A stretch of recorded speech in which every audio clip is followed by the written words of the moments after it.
This is a story I want to share with you today. I remember it so well that it feels like it happened just yesterday, but really, it happened many years ago when I was just a young man. At the time, I was attending Gallaudet University, but it all started when I arrived home from the summer from New York. It was after my first year in Gallaudet.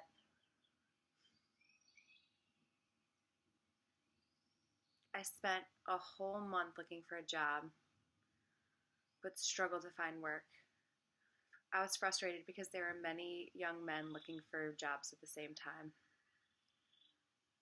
Most of the time, when I entered an office looking for an application, they immediately responded no. No, no, no, I'm sorry. We just don't have any openings, they would reply. So one morning I was reading the paper and I noticed an advertisement for a dishwasher position at the summer apartments. So I thought, sure, I could wash dishes. I was eager. So I went to the office on West Avenue. I entered the office rather excited, turned in my application, and stood and waited. And finally, a man came to escort me to the boss.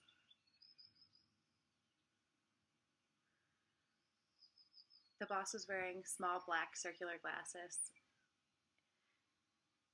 and he read through my application and immediately began speaking as he looked down. I tried to explain to him that I was deaf. Initially, he didn't understand, so I explained, I'm deaf. You need to be a little bit slower, please. Oh, okay.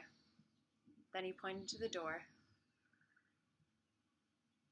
told me to follow the hallway down to a second door. Across from that, there would be a corner, and I would find the elevator right there.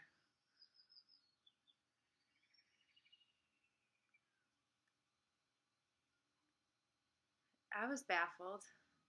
He wrote me off without any further explanation. I got on the elevator,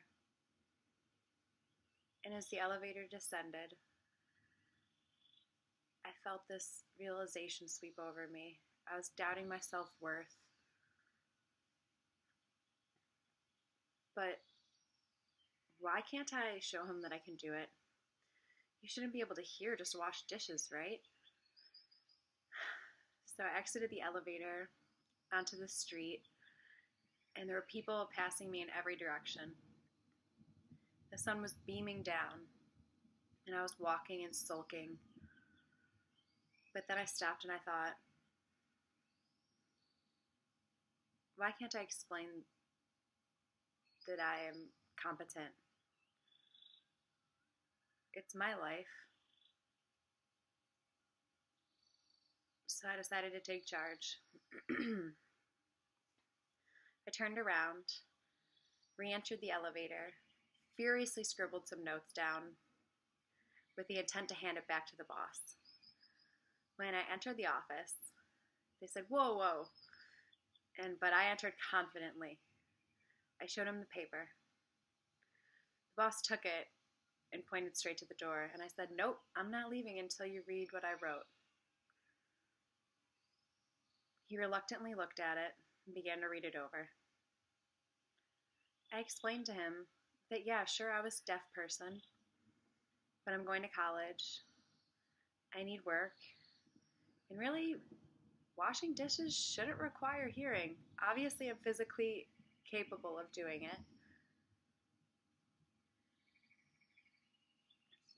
So he looked at me and he said, okay, sit down. He asked me if I could lip read, and I said, sure, a little bit. Asked if I could talk. We had a little brief dialogue, and he offered me the job. I was thrilled. The first day when I arrived to Summer Apartments, The landscape was absolutely breathtaking. There were trees everywhere. I was excited and I immediately got to work as a washer. I was washing dish by dish, and I'll go ahead and I'll tell you it was awful. I am an awful dishwasher, but you gotta make a living.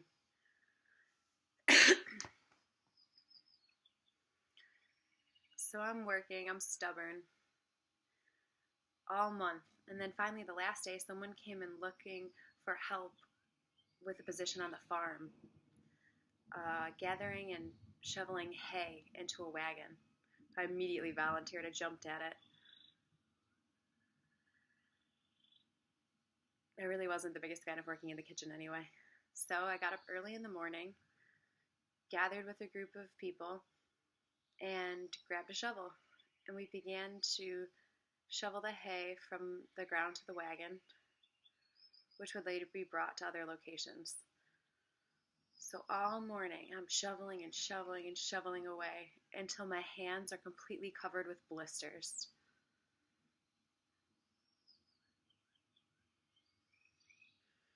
I'm struggling, but I'm continuing to shovel.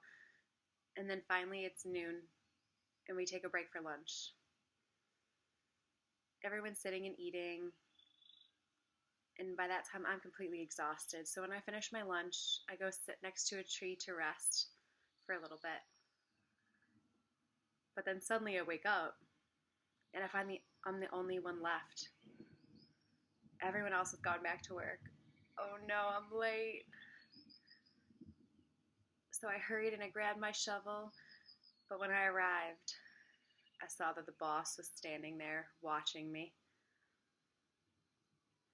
He hunched over, shook his head, stuck his hands in his ears, and stuck his tongue out at me. Crude gesture. I thought. My first instinct was to just immediately turn around and walk out. And then I thought about it.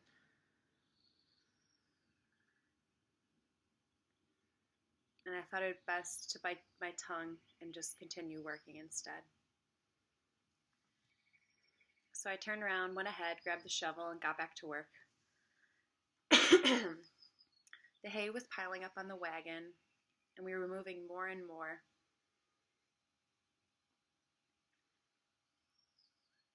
We noticed the rain clouds started to move in, and a storm was impending. So we began to hurry as fast as we could to get all the hay onto the wagon.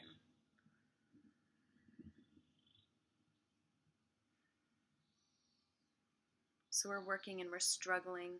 We're shoveling as fast as we can. So when we arrive back with the last wagon, most of the other guys are gone for the night, but there's 3 of us that are left that are asked to stay to finish this last special mission. So the 2 of them are standing on the ground, they're shoveling hay into the wagon, and I'm standing there, and it's my duty to kind of like spread everything out evenly as they're throwing it at me. But what happened was the 2 of them are shoveling extremely fast, trying to beat the rain. And I'm having a hard time being able to keep up and manage through all of this hay. And all of a sudden, all the debris is in the air. It's in my lungs. I can't see. And I look out of the corner of my eye, and it seems like they're enjoying it. I don't know how much longer I can continue on like this. But luckily, one of them stopped and said, all right, we could exchange positions. So I hopped out of the wagon, and they replaced my position. Instantly, I felt relief as the fresh air hit my lungs, and I began to shovel furiously.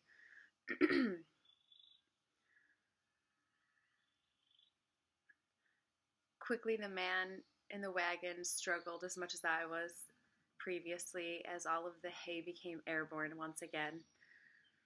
The rain started coming down, but we had gotten all of the hay in just at the perfect time. He jumped out of the wagon. We all laid there as the rain poured on our faces for a minute. We finally got up, wiped the rain off of our face, and began to leave. When we noticed that the foreman was standing there under a roof smoking a cigarette. And as I walked over to him, he patted me on the shoulder.